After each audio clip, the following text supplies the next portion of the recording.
नमस्कार प्रिय श्रोताओं, आप सुन रहे हैं धर्मवीर भारती के उपन्यास गुनाहों का देवता। अंगूठी वह क्या दाल में मिला के खाएगी? जंगली कहेगी। उसे क्या तमीज है अंगूठी पहनने की? हमारी दीदी के लिए ऐसी बात की तो अच्छा नहीं होगा। हाँ, उसे बिनती ने उसी तरह गर्दन टेढ़ी कर आंखें डुलाते हुए धमकाया। उन्हें नहीं अंगूठी पहननी आएगी तो क्या आपको आएगी? अब ब्याह में 16 श्रृंगार करेंगी। अच्छा, दीदी कैसी लगेंगी घूंघट काढ़ के? अभी तक तो सिर खोले चकेई की तरह घूमती फिरती हैं। तुमने तो डाल ली आदत ससुराल में रहने की, चंदन ने बिनती से कहा। अरे हमारा क्या, एक गहरी सांस लेते हुए बिनती ने कहा। हम तो उसी के लिए बने थे, लेकिन सुधा दीदी के ब्याह शादी में ना फंसना पड़ता तो अच्छा था। दीदी इन सब के लिए नहीं बनी थी। आप मामा जी से कहते क्यों नहीं? चंदन ने कुछ जवाब नहीं दिया, चुपचाप बैठा हुआ सोचता रहा। बिनती भी कढ़ाई में से पकौड़ियाँ निकाल निकाल कर थाली में रखने लगी। थोड़ी देर बाद जब वह घी में पकौड़ियाँ डाल चुकी, तब भी वह वैसे ही गुमसुम बैठा सोच रहा था। क्या सोच रहे हैं आप? नहीं बताइएगा। फिर अभी हम दीदी से कह देंगे कि बैठे बैठे सोच रहे थे, बिनती बोली। क्या तुम्हारी दीदी का डर पड़ा है? चंदन ने कहा।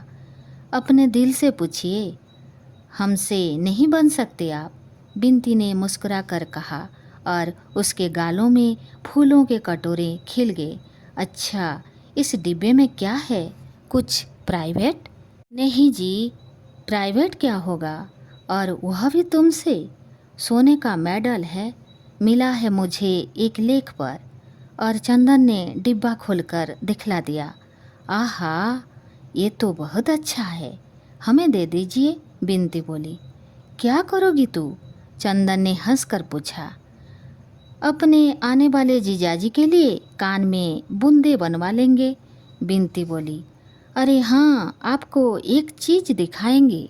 क्या? यह नहीं बताते, देखिएगा तो उछल पड़िएगा। तो दिखाओ ना। अभी तो दीदी आ रही होंगी, दीदी के सामने नहीं दिखाएंगे। सुधा से छिपाकर हम कुछ नहीं कर सकते, यह तुम जानती हो, चंदर बोला। छिपाने की बात थोड़ी ही है, देखकर तब उन्हें बता दीजिएगा। वैसे वह खुद ही सुधा दीदी से क्या छिपाते हैं। लो, सुधा दीदी तो आ गई। चंदन ने पीछे मुड़कर देखा। सुधा के हाथ में एक लंबा सा सरकंडा था और उसे झंडे की तरह फहराती हुई चल आ रही थी। चंदर हंस पड़ा। खिल गए दीदी को देखते ही, बिनती बोली और एक गरम पकौड़े चंदर के ऊपर फेंक दी। अरे, बड़ी शैतान हो गई हो तुम इधर, पाजी कहीं की, चंदर बोला। सुधा चप्पल उतार कर अंदर आई, झूमती ठिलाती हुई चली आ रही थी। कहो सेठ स्वार्थमल, उसने चंदर को देखते ही कहा। सुबह हुई और पकौड़ी की महक लग गई तुम्हें? पीढ़ा खींचकर उसके बगल में बैठ गई और सरकंडा चंदर के हाथ पर रखते हुए बोली, लो यह गन्ना, घर में बो देना और गंडेरी खाना। अच्छा, और हाथ बढ़ाकर वह डिबिया उठा ली और बोली, इसमें क्या है, खोलें या ना खोलें? अच्छा, खत तक तो हमारे बिना पूछे खोल लेती हो, इसे पूछ के खोलोगी? अरे, हमने सोचा शायद इस डिबिया में पम्मी का दिल बंद हो, तुम्हारी मित्र है, शायद स्मृति चिन्ह में वही दे दिया हो। और सुधा ने डिबिया खोली तो उछल पड़ी। यह तो उसी निबंध पर मिला है जिसका चार्ट तुम बनाए थे। हाँ, तब तो ये हमारा है। डिबिया अपने बक्स में छिपाकर सुधा बोली। तुम्हारा तो है ही, मैं अपना कब कहता हूँ, चंदन ने कहा। लगा कर देखो। और उठकर सुधा चल दी। बिनती, 2 पकौड़े तो दो। और 2 पकड़ियाँ लेकर खाते हुए चंदर सुधा के कमरे में गया। देखा सुधा शीशे के सामने खड़ी है और मेडल अपनी साड़ी में लगा रही है। वह चुपचाप खड़ा होकर देखने लगा। सुधा ने मेडल लगाया और क्षण भर तन कर देखती रही और फिर उसे एक हाथ से बक्स पर चिपका लिया और मुंह झुकाकर उसे चूम लिया। बस कर दिया ना गंदा उसे। चंदर मौका नहीं चुका और सुधा तो जैसे पानी पानी, गालों से लाज की रत्नारी लपटें फूटी और एड़ी तक धधक उठी। फौरन शीशे के पास से हट गई और बिगड़ कर बोली, चोर कहीं के, क्या देख रहे थे? बिनती इतने में तस्तरी में पकौड़े रख कर ले आई। सुधा ने झट से मेडल उतार दिया और बोली, लो रखो सहेज कर। क्यों, पहने रहो ना। ना बाबा, पराई चीज़ अभी खो जाए तो डांड भनना पड़े। और मेडल चंदर की गोद में रख दिया। बिनती ने धीमे से कहा, या मुरली मुरली धर की अधरा, ना धरी अधरा ना धरूंगी। चंदर और सुधा दोनों झेप गए। लो गेसु आ गई। सुधा की जान में जान आ गई। चंदन ने बिनती का कान पकड़कर कहा, बहुत उल्टा सीधा बोलने लगी हो। बिनती ने कान छुड़ाते हुए कहा, कोई झूठ थोड़ी ही कहती हूँ। चंदर चुपचाप सुधा के कमरे में पकौड़ियाँ खाता रहा। बगल के कमरे में सुधा, गेसु, फूल और हसरत बैठे बातें करते रहे। बिनती उन लोगों को नाश्ता देती रही। उस कमरे में नाश्ता पहुंचाकर बिनती एक गिलास में पानी लेकर चंदर के पास आई और पानी रखकर बोली, अभी हलवा ला रही हूँ, जाना मत। और पल भर में तस्तरी में हलवा रखकर ले आई। अब मैं चल रहा हूँ, चंदन ने कहा। बैठो, अभी हम एक चीज़ दिखाएंगे, जरा गेसु से बात कराएं। बिनती बड़े भोले स्वर में बोली, आइए हसरत मियाँ। और पल भर में नन्हे मुन्ने से 6 वर्ष की हसरत मियाँ तनजेब का कुर्ता और चूड़ीदार पायजामे पर पीले रेशम की जैकेट पहने कमरे में खरगोश की तरह उछल आए। आधा वर्ष बड़े तमीज़ से उन्होंने चंदर को सलाम किया। चंदन ने उसे गोद में उठाकर पास बिठा दिया। लो हलवा खाओ हसरत। हसरत ने सिर हिला दिया और बोला, गेसु ने कहा था जाकर चंदर भाई से हमारा आदाब कहना और कुछ खाना मत, हम खाएंगे नहीं। चंदर बोला, हमारा भी नमस्ते कह दो उनसे जाकर। हसरत उठ खड़ा हुआ, हम कह आएँ? फिर मुड़कर बोला, आप तब तक हलवा ख़त्म कर देंगी। चंदर हंस पड़ा, नहीं, हम तुम्हारा इंतज़ार करेंगे, जाओ। हसरत सिर हिलाता हुआ चला गया। इतने में सुधा आई और बोली, गेसु की गज़ल सुनो यहाँ बैठकर। आवाज़ आ रही है ना? फूल भी आई है, इसीलिए गेसु तुम्हारे सामने नहीं आएगी, वरना फूल अम्मीजान से शिकायत कर देगी। लेकिन वह तुमसे मिलने को बहुत इच्छुक है। अच्छा, यहाँ से सुनना बैठे बैठे। सुधा चली गई। गेसु ने गाना शुरू किया, बहुत महीन, पतली लेकिन बेहद मीठी आवाज़ में, जिसमें कसक और नशा दोनों घुले मिले थे। चंदर एक तकिया टेक कर बैठ गया और नींद सा सुनने लगा। गज़ल खत्म होते ही सुधा भागकर बोली, कहो सुन लिया ना? और उसके पीछे पीछे आया हसरत और सुधा के पैरों में लिपट कर बोला, सुधा, हम हलवा नहीं खाएंगे। सुधा हंस पड़ी, पागल कहीं का, ले खा। और उसके मुंह में हलवा ठूंस दिया। हसरत को गोद में लेकर वह चंदर के पास बैठ गई और गेसु के बारे में बताने लगी। गेसु गर्मियाँ बिताने नैनीताल जा रही है। वहीं अख्तर की अम्मी भी आएंगी और मंगनी की रस्म भी वहीं पूरी करेंगी। अब वह पढ़ेगी नहीं, जुलाई तक उसका निगाह हो जाएगा। कल रात की गाड़ी से जा रहे हैं ये लोग, वगैरह वगैरह। बिनती बैठी बैठी गेसु और फूल से बातें करती रही। थोड़ी देर बाद सुधा उठकर चली गई। तुम जाना मत, आज खाना यहीं खाना। मैं बिनती को तुम्हारे पास भेज रही हूँ, उससे बातें करते रहना। थोड़ी देर बाद बिनती आई। उसके हाथ में कुछ था जिसे वह अपने आंचल से छिपाई हुई थी। आई और बोली, अब दीदी नहीं है, जल्दी से देख लीजिए। क्या है? चंदन ने ताज्जुब से पूछा। जीजा जी की फ़ोटो, बिनती ने मुस्कुरा कर कहा और एक छोटी सी बहुत कलात्मक फ़ोटो चंदर के हाथ में रख दी। अरे, यह तो मिस्र हैं, कामरेड कैलाश मिश्र। और चंदर के दिमाग में बरेली की बातें, लाठीचार्ज, सभी कुछ घूम गया। चंदर के मन में इस वक्त जाने कैसा सा लग रहा था। कभी बड़ा अचरज होता, कभी एक संतोष होता कि चलो, सुधा के भाग्य की रेखा उसे अच्छी जगह ले गई। फिर कभी सोचता कि मिस्र इतना विचित्र स्वभाव का है, सुधा की उससे निभेगी या नहीं। फिर सोचता, नहीं, सुधा भाग्यवान है, इतना अच्छा लड़का मिलना मुश्किल था। आप इन्हें जानते हैं? बिनती ने पूछा। हाँ, सुधा भी उन्हें नाम से जानती है, शक्ल से नहीं, लेकिन अच्छा लड़का है, बहुत अच्छा लड़का। चंदन ने एक गहरी सांस लेकर कहा और फिर चुप हो गया। बिनती बोली, क्या सोच रहे हैं आप? कुछ नहीं।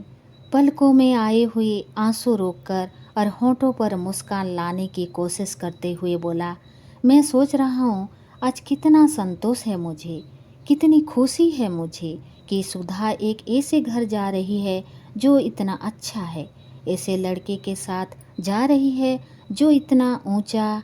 कहते कहते चंदर की आंखें भर आई। बिनती चंदर के पास खड़ी होकर बोली, छी चंदर बाबू, आपकी आंखों में आंसू, यह तो अच्छा नहीं लगता। जितनी पवित्रता और ऊंचाई से आपने सुधा के साथ निभा किया है, यह तो शायद देवता भी नहीं कर पाते। और दीदी ने आपको जैसा निश्चल प्यार दिया है, उसको पाकर तो आदमी स्वर्ग से भी ऊंचा उठ जाता है, फैलाश से भी ज़्यादा ताकतवर हो जाता है। फिर आज इतने शुभ अवसर पर आप में कमजोरी कहाँ से? हमें तो बड़ी शर्म लग रही है। आज तक दीदी तो दूर, हम तक को आप पर गर्व था। अच्छा, मैं फोटो रख तो आऊँ, वरना दीदी आ जाएंगी। बिनती ने फोटो ली और चली गई। बिनती जब लौटी तो चंदर स्वस्थ था। बिनती की ओर क्षण भर चंदन ने देखा और कहा, मैं इसीलिए नहीं रोया था बिनती, मुझे यह लगा कि यहाँ कैसे लगेगा।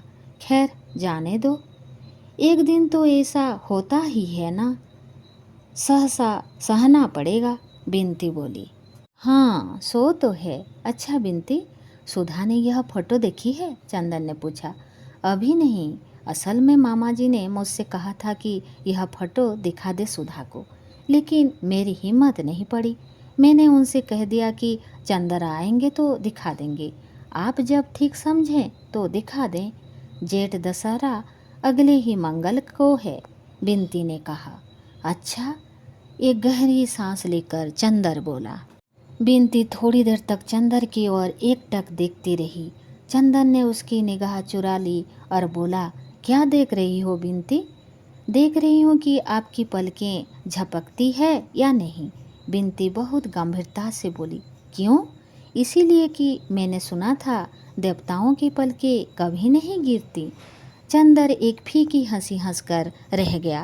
नहीं, आप मजाक न समझें, मैंने अपनी ज़िंदगी में जितने लोग देखे उनमें आप जैसा कोई भी नहीं मिला।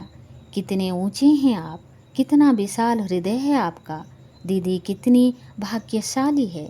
चंदन ने कुछ जवाब नहीं दिया। जाओ फोटो ले आओ, उसने कहा। आज ही दिखा दूं। जाओ खाना भी ले आओ। अब घर जाकर क्या करना है? पापा को खाना खिलाने के बाद चंदर और सुधा खाने बैठे। महाराजिन चली गई थी, इसीलिए बिनती सेंक सेंक कर रोटी दे रही थी। सुधा एक रेशमी सनिया पहने चौके के अंदर खा रही थी और चंदर चौके के बाहर। सुबह के कच्चे खाने में डॉक्टर शुक्ला बहुत छूत छात का विचार रखते थे। देखो, आज बिनती ने रोटी बनाई है तो कितनी मीठी लग रही है। एक तुम बनाती हो कि मालूम ही नहीं पड़ती रोटी है कि शौक। चंदन ने सुधा को चिढ़ाते हुए कहा। सुधा ने हंसकर कहा, हमें बिनती से लड़ाने की कोशिश कर रहे हो? बिनती की हमसे जिंदगी भर लड़ाई नहीं हो सकती। अरे हम सब समझते हैं इनकी बात, बिनती ने रोटी पटकते हुए कहा। और जब सुधा सिर झुकाकर खाने लगी तो बिनती ने आंख के इशारे से पूछा कब दिखाओगी। चंदन ने सिर हिलाया और फिर सुधा से बोला, तुम उन्हें चिट्ठी लिखोगी? किन्हें? कैलाश मिश्र को। वही बरेली वाले, उन्होंने हमें खत लिखा था, उसमें तुम्हें प्रणखा था। चंदर बोला, नहीं, खत वत नहीं लिखते, उन्हें एक दफ़े बुलाओ तो यहाँ। हाँ बुलाएंगे, अब महीने 2 महीने बाद, तब तुमसे खूब परिचय करा देंगी और तुम्हें उसकी पार्टी में भी भर्ती करा देंगे। चंदन ने कहा, क्या? हम मजाक नहीं करते, हम सचमुच समाजवादी दल में शामिल होंगे। सुधा बोली, अब हम सोचते हैं कुछ काम करना चाहिए, बहुत खेल कूद लिए, बचपन निभा लिया। उन्होंने अपना चित्र भेजा है, देखोगे? चंदन ने जेब में हाथ डालते हुए पूछा। कहाँ? सुधा ने बहुत उत्सुकता से पूछा। निकालो देखें, पहले बताओ हमें क्या इनाम दोगी। बहुत मुश्किल से भेजा उन्होंने चित्र। चंदन ने कहा, इनाम देंगे इन्हें। सुधा बोली और झट से झपट कर चित्र छीन लिया। अरे, छू लिया चौके में से, बिनती ने दबी जबान से कहा। सुधा ने थाली छोड़ दी। अब छू गई थी वह, अब खा नहीं सकती थी। अच्छी फोटो देखी दीदी? सामने की थाली छूट गई, बिनती ने कहा। सुधा ने हाथ धोकर आंचल की छोर से पकड़कर फोटो देखी और बोली, चंदर, सचमुच देखो कितने अच्छे लग रहे हैं, कितना तेज है चेहरे पर, और माथा देखो कितना ऊंचा है। सुधा फोटो देखती हुई बोली, अच्छी लगी फोटो? पसंद है? चंदन ने बहुत गंभीरता से पूछा। हाँ हाँ, और समाजवादियों की तरह नहीं लगते ये, सुधा बोली। अच्छा सुधा, यहाँ आओ। और चंदर के साथ सुधा अपने कमरे में जाकर पलंग पर बैठ गई। चंदर उसके पास बैठ गया और उसका हाथ अपने हाथ में लेकर उसकी अंगूठी घुमाते हुए बोला, सुधा, एक बात कहें, मानोगी? क्या? सुधा ने बहुत दुलार और भोलेपन से पूछा। पहले बता दो कि मानोगी। चंदन ने उसकी अंगूठी की ओर एकटक देखते हुए कहा, फिर हमने कभी कोई बात तुम्हारी टाली है? क्या बात है? तुम मानोगी चाहे कुछ भी हो? चंदन ने पूछा। हाँ हाँ, कह तो दिया, अब कौन सी तुम्हारी ऐसी बात है जो तुम्हारी सुधा नहीं मान सकती? आँखों में, वाणी में, अंग अंग से सुधा की आत्मसमर्पण छलक रहा था। फिर अपनी बात पर कायम रहना सुधा। देखो, उसने सुधा की उंगलियां अपनी पलकों से लगाते हुए कहा, सुधी मेरी, तुम उसी लड़की के साथ ब्याह कर लो। क्या? सुधा चोट खाई नागिन की तरह तड़प उठी।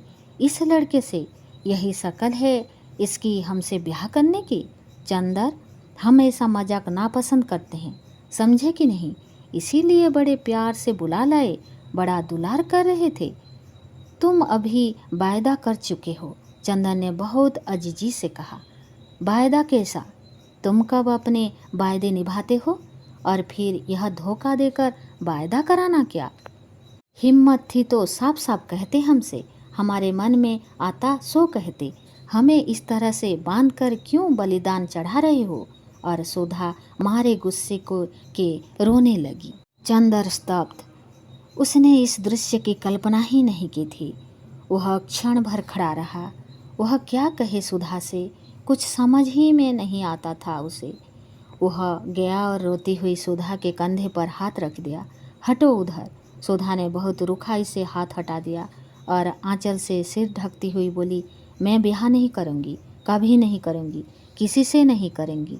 तुम सभी लोगों ने मिलकर मुझे मार डालने की ठानी है तो मैं अभी सिर पटक कर मर जाऊंगी।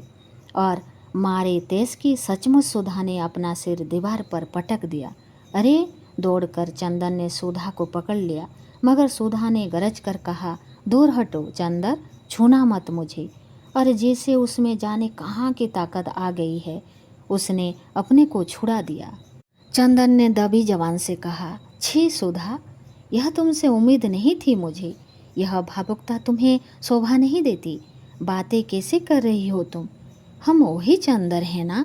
हाँ, वही चंदर हो, और तभी तो इस सारी दुनिया में तुम ही एक रह गए हो मुझे फोटो दिखाकर पसंद कराने को। सुधा सिसक सिसक कर रोने लगी। पापा ने भी धोखा दे दिया, हमें पापा से यह उम्मीद नहीं थी। पगली, कौन अपनी लड़की को हमेशा अपने पास रख पाया है? चंदर बोला। तुम चुप रहो चंदर, हमें तुम्हारी बोली जहर लगती है। सुधा, यह फोटो तुम्हें पसंद है? तुम्हारी जवान हिली कैसे? शर्म नहीं आई तुम्हें? हम कितना मानते थे पापा को, कितना मानते थे तुम्हें। हमें यह नहीं मालूम था कि तुम लोग ऐसा करोगे। थोड़ी देर चुपचाप सिसकती रही सुधा और फिर धधक कर उठी। कहाँ है वह फोटो? लाओ, अभी मैं जाऊंगी पापा के पास। मैं कहूँगी उनसे, हाँ, मैं इस लड़के को पसंद करती हूँ। वह बहुत अच्छा है, बहुत सुंदर है, लेकिन मैं उससे शादी नहीं करूँगी। मैं किसी से शादी नहीं करूँगी। झूठी बात है। और उठकर पापा के कमरे की ओर जाने लगी। खबरदार, जो कदम बढ़ाया। चंदन ने डांट कर कहा, बैठो इधर। मैं नहीं रुकूंगी, सुधा ने अकड़ कर कहा। नहीं रुकोगी? नहीं रुकूंगी। और चंदर का हाथ तेज में उठा और एक भरपूर तमाचा सुधा के गाल पर पड़ा। सुधा के गाल पर नीली उंगलियां उपट आई। वह स्तब्ध, जिसे पत्थर बन गई हो। आंख में आंसू जम गए, पलकों में निगाहें जम गई, होठों में आवाज़ें जम गई और सीने में सिसकियाँ जम गई। चंदन ने एक बार सुधा की ओर देखा और कुर्सी पर जैसे गिर पड़ा और सिर पटक कर बैठ गया। सुधा कुर्सी के पास जमीन पर बैठ गई, चंदर के घुटनों पर सिर रख दिया। बड़ी भारी आवाज़ में बोली, चंदर, देखो तुम्हारे हाथ में चोट तो नहीं आई?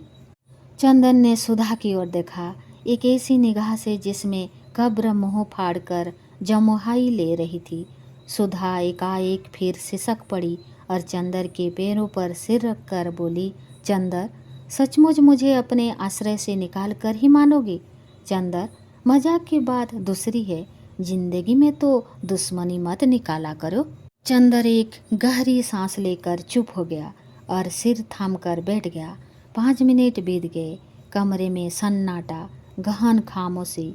सुधा चंदर के पाँव को छाती से चिपकाए सोनी सोनी निगाहों से जाने कुछ देख रही थी। दीवारों के पार, दिशाओं के पार, क्षितिजों से परे।